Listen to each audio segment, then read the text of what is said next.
Our next speaker is Paula, who also assisted us early in the conference planning. We really enjoyed that experience with Paula.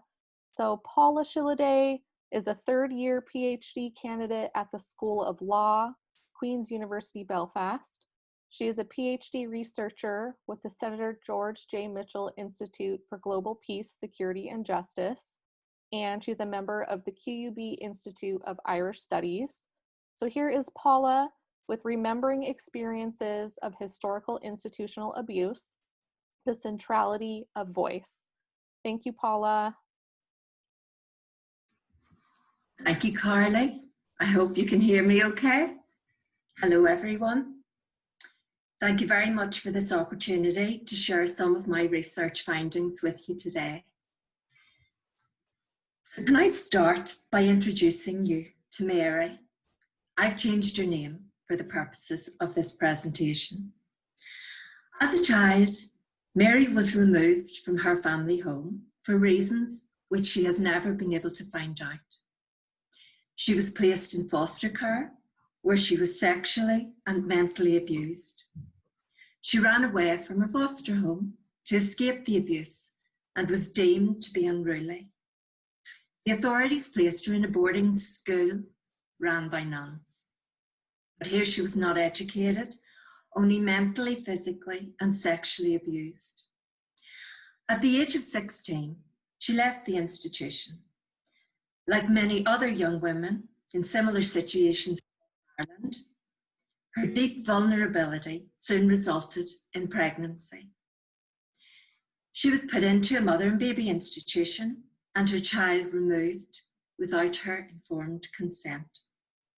She doesn't know what became of her son, but after the passing of many years, her mood still visibly changes as the date of his birthday approaches. Is he alive and well? She doesn't know. She was diagnosed with chronic complex PTSD 2 years ago and has been on antidepressants since the age of 18. Telling her story and being believed are becoming increasingly important to her. Indeed, she asked me if I believed her, given the extent of her multiple tragic experiences. She hopes someday to write a book which will enable others to understand who she is and what she has been through. Given the current lack of engagement by the Catholic Church and the state with the realities of people's lived experiences of historical institutional abuse, it's critical that voices like Mary's are heard. Mary was one of the many brave and incredible people who shared their stories of abuse with me. They had all been placed in one or more of the various interconnected institutions in Ireland, operated primarily by the Catholic Church with the tacit support of government. So let me introduce you, if I can move the screen on here. Hold on a wee moment.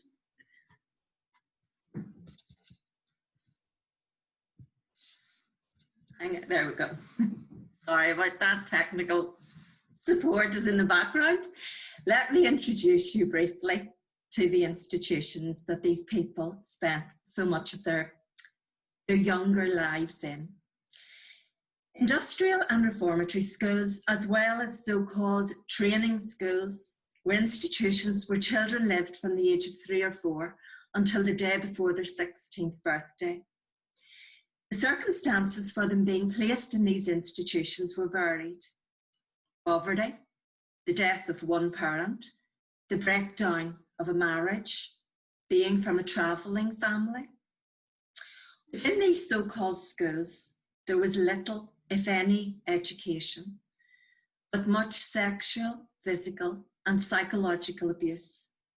Children were rarely shown love and affection and learned no life skills. Moving on to Magdalen laundries. These were places of back-breaking work, long hours and harsh treatment by nuns. Women and girls from as young as 13 years of age were incarcerated, often for arbitrary reasons, such as their good looks, which supposedly presented a danger to men, their deemed bad behaviour, or even teenage psychological problems. Often upon reaching their 16th birthday, girls were transferred from industrial schools to Magdalen laundries. Their work earned vast profits for the Catholic Church. Mother and baby institutions. Well, these were places where unmarried mothers were sent to give birth. In most cases, their healthy babies were forcibly removed and adopted, often to America, or fostered. Many children also died prematurely in the institutions and were not respectfully buried, which is the case of 796 infants in Tuam, County Galway, whose remains lie in an unmarked shallow grave. These institutions have been the subject of official inquiries, as you can see on the slide. I won't go through each of these, but you can just glance through them yourself. Each of these inquiries have made recommendations of memorialisation. But what does memorialisation mean to those who actually suffered the abuse? So this question, which has to date not been empirically examined, lies at the heart of my research. Over the past 8 months, I've been speaking to victims and survivors about how to remember historical institutional abuse. And today I want to talk about 3 key themes which arose from the interviews, namely truth, identity, and ownership of memory. Each of these themes speaks to why each of these key themes speaks to why the voices of victims and survivors must be central to remembrance. And I will use their words to help me to discuss these themes with you. So first of all, truth. These are the words of a survivor of a mother and baby institution. They'd love to point the finger at us, that we're telling lies about what happened. They'd love to point the finger, but they won't. They never will. As long as I have a drop of blood in me, would I let that happen? I want the truth only. Similar sentiments were expressed by a survivor of the Magdalen laundries. It is my truth. It's the truth that happened. Nobody can call me a liar. Nobody can call me a liar. The nuns can't stand there, which they've done repeatedly, and say these things didn't happen. There were no abuses. Yes, there were, and I'm living proof of it. And I'm not about to start shutting up now. No way. These survivors speak to the need for the truth of people's lived experiences to be heard and acknowledged. This has not been the case. Instead, the historical institutional abuse space has been marked by the unwillingness of the church and the state to confront questions of accountability and responsibility, thus avoiding engagement with truth. This problem has been particularly highlighted in the public inquiries which I drew your attention to a moment ago. As regards the Ryan Commission into the industrial and reformatory schools, many victims and survivors spoke to me of their re-traumatisation due to the adversarial court-like nature of redress hearings. The church, through its legal representatives, was allowed to challenge the deeply personal experiences which victims and survivors related at these hearings. In the words of one survivor and advocate, the religious orders fought it all the way. I saw people biting their skin till it bled and people around the table not noticing until I bashed the table and said, "Are you all blind? Stupid? What are you doing?" People had to sign gagging orders, which prevented them from revealing how much compensation they received and speaking about their redress experiences. According to a survivor and advocate, they're afraid because of this waiver. They don't know what they can say and what they cannot say. And it's a big fear because they're afraid to say it as it really is. Thus, their voices and consequently the truth, have been suppressed. The inquiry into the Magdalen laundries did not allow for the stories of women incarcerated in these institutions to be told. Instead, it only looked bureaucratically at state involvement in placing women and girls in the institutions. Thus, the inquiry represents a particular narrative or a partial representation of the narrative, but one which does not connect with the truth of what people experienced. There's also much contention around the extent to which the investigation into the mother and baby institutions has confronted the truth. One problematic aspect concerns the former institution in Tuam, County Galway, where infant remains lie in an unmarked shallow grave. The government committed to exhuming and identifying these remains where possible, but over 18 months later, this has not been done. This issue also extends to other unmarked infant burial plots around the country. Mothers and relatives do not know if their own children or siblings are buried in these plots or are possibly still alive in America as a result of forced adoption. One advocate who works with now elderly women who have never learned the fate of their children tragically commented, "I'm dealing now with women that are on their deathbeds, wanting to know where their children are. They want closure before they die, and they're not getting that. I think that's the biggest torture that you could put anybody through."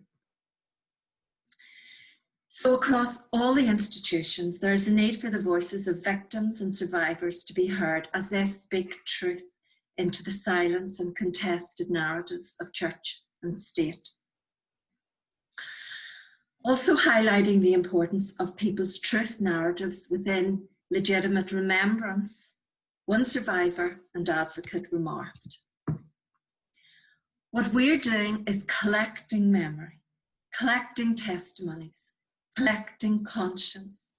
And then what we're doing is we're taking control. We never had control of our destinies or our lives. We will take control of our history." The capacity for collective voices of victims and survivors to confront alternative contested narratives is immense.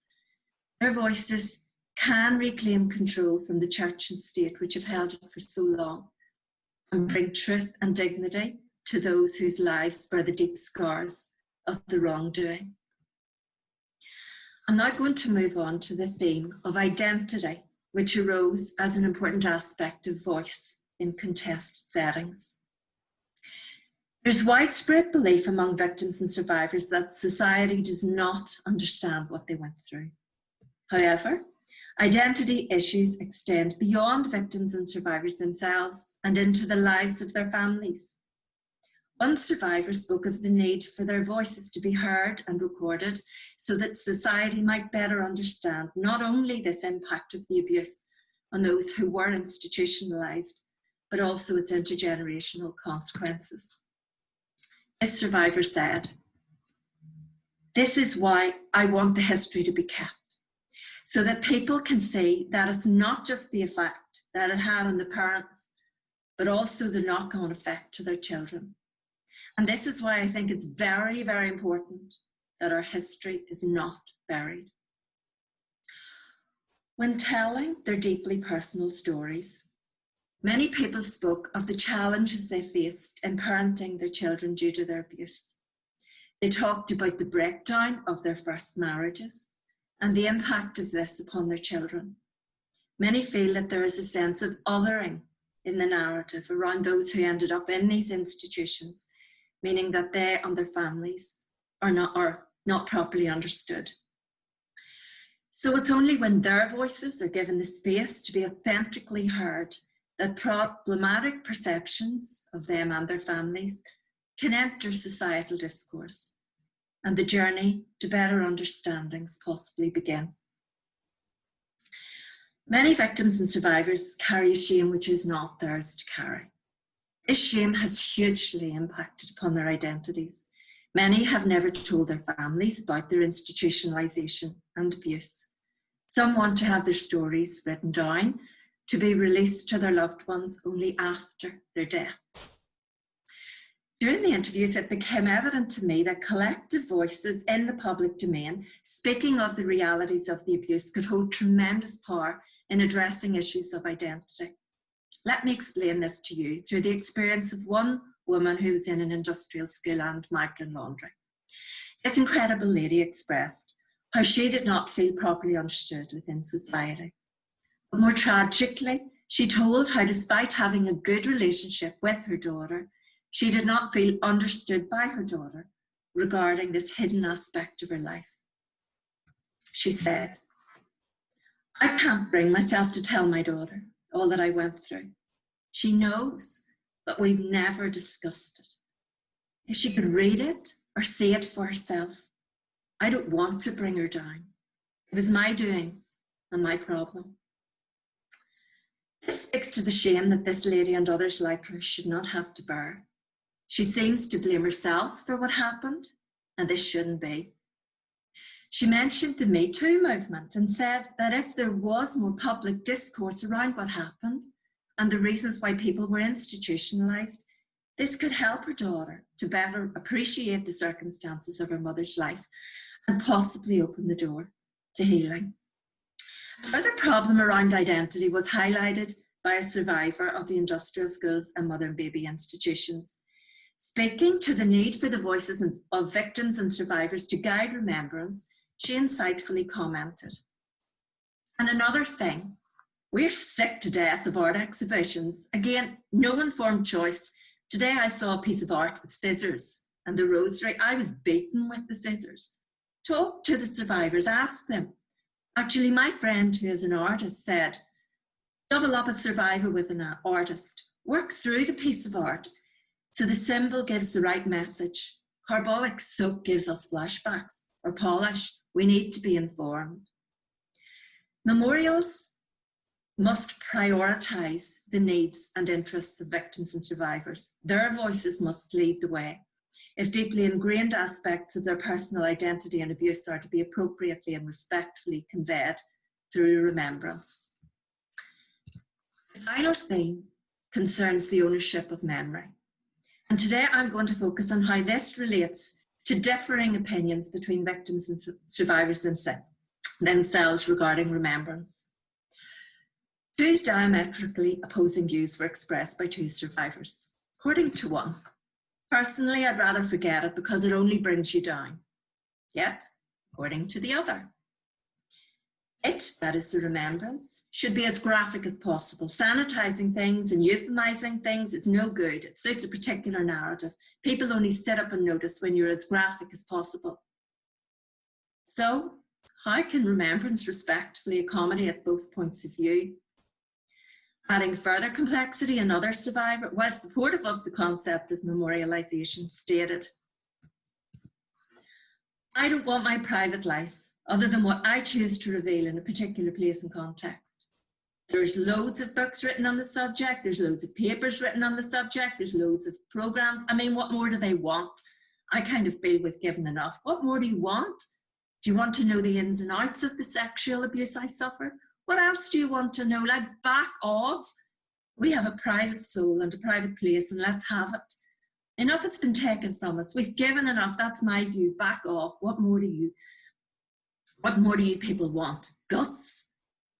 So how can this opinion be reconciled with the previous call for graphic remembering? I don't claim to have the answers to these complex questions, but I do believe that dialogue around remembrance should be facilitated in an environment where no voice is silenced and there is no hierarchy of opinion. Creative ways must be found to sensitively accommodate the voices of all who are marginalised in life, so that none are marginalised in remembrance. However, the difficulties of achieving this should not be underestimated.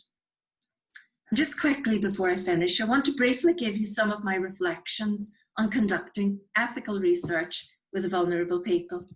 These ideas aren't my own, but they reflect what I've learned from the voices of those I've been privileged to meet during my PhD journey. First of all, be careful with terminology. Before the fieldwork, I became deeply familiar with literature, the debates, what the media and what survivor groups were saying. I certainly didn't know everything, but I had taken the time to grasp as best I could what mattered to the people I was speaking to. So let me illustrate this to you. I'm going to tell you about mother and baby homes. Now, if you've been listening carefully to the presentation, that's the first time I've called them homes. In fact, homes is their historical name and it's the one most commonly used, but it's not what victims and survivors are calling them. They're calling them institutions. And I think if I had went into an interview and used the word homes, I may have detrimentally affected that interview. So terminology matters. Secondly, set the boundaries of the relationship at the outset. One survivor told me I'd done this well, and that's why she agreed to interview me. I had to admit to her I had no idea what she meant. So she explained that in my email introduction, I didn't lead her to believe that I was offering her any form of relationship beyond an interview. And she said that was critical. So I'm passing that on to you. Finally, give victims and survivors the space to tell their stories. When I began the fieldwork, I had no idea what to expect. I started my interviews by asking people to tell me briefly about their personal experiences. However, what transpired could hardly be called brief in some cases. Now, initially this concerned me. Was I right, or should I be trying to focus more on what I needed for my PhD? On one occasion, a survivor advocate was present in the room while I conducted one such interview with another survivor. Afterwards, she thanked me for showing respect to the other survivor by allowing him to talk freely about his experiences and not prioritizing my agenda, which she described as a fault of many researchers. So she taught me that listening respectfully to the voices of victims and survivors and not forcefully imposing my agenda is critical to ethical research. So I've learned the importance of listening and engaging in a way that weaves my research questions into their stories. So quickly to conclude, because I think I'm going over my time, I have introduced you to the theme of truth, the theme of identity, and the theme of ownership of memory, which are all very critical to the remembrance of historical abuse. I also slipped in a few of my own personal reflections, and I hope you find these thought-provoking. Thank you for listening. Thank you so much, Paula. I'm so fascinated with this topic, and I have to admit that I was unaware of these institutions until moving here to Northern Ireland. And so for those who are also unaware of this occurrence and may not live in this area, can you explain to us how the term laundries became used? Well, first of all, Magdalene, I don't know if you would have a religious background at all, but the term Magdalene actually came from Mary Magdalene in the Bible, who the story is told of how she wiped Jesus' feet. So it's like as if it's some kind of religious service, but it has become really, really twisted and warped in its use as Magdalene laundries because it was anything but a religious service of anything that could be called good. And then the term laundries came about because these institutions actually took in laundry from many prisons, hotels, government-run institutions, and the women had to work. Now, they weren't just women, they were girls, because I personally spoke to a lady who had entered this institution when she was only 13 years old because she was a twin. She was a twin, and her twin sister actually was performing much better in life, and the lady I spoke to was becoming quite psychologically traumatized as a 13-year-old. The family contacted the GP, and she ended up being placed in one of these institutions, and her story was harrowing. And she told of how she and other women, older and some ladies who had been there right for years of their life, because these people had become so institutionalized, they had no life skills. And they did the laundry using desperately heavy machinery, incredibly unhygienic practices. And the church earned vast, vast profits. But the people who did the work never got anything. I hope that helps to understand. I think I digressed a bit in the middle of that. No, it was great. So we have one question in the chat from a panelist asking if you had the opportunity to interview any of the perpetrators. No, I haven't. Getting to the voices of the perpetrators has not been possible for anyone as yet. There are history projects which are going on in different universities around Ireland, and they're also trying to get to the voices of the perpetrators, of the church, of the nuns, and they will not speak. And I mean, it would be good if they spoke, because evidence from archives reveals that many of the nuns themselves were deeply institutionalized within the church, and in terms of power and gender within the church, many women had no other option in life. They were placed there by their families. Often vast sums of money were paid for them to get the opportunity to go and be a nun. So if they told their story, there is a place for it in remembrance, but as yet they have chosen, I don't know if chosen again is the right word, because it's very complex, but the nuns have not spoken, nor have those higher up in the hierarchy of the church spoken. And just even interestingly, I talked to you about Tuam, County Galway, and I did try to speak to members of the church in Tuam to get their views around the grave there, which has never been looked into, but I got nowhere with this. Now they have started to open up a dialogue with the survivor group, so at least that's the beginning of something possibly positive, but as yet, no, they have refused to speak. There's deep silence around everything from the church. So interesting. So we have gotten quite a few comments about how great and how helpful this presentation was when considering ethical research. And we have some questions that are still left, but for time's sake, I'm going to have to save these questions and send them to you directly, Paula. No problem. Okay. And I think I went on a wee bit too long. Sorry. But it was so fascinating, and we can tell that you're so passionate about your connection with these women and the victims, as well as this research. And we really appreciate you sharing with us. Thank you very much, Carly. Thank you. Thank you. So we are going to take just a quick 1-minute break or so. I will save the questions and forward them on to Paula, and then we will begin our next talk. Thank you.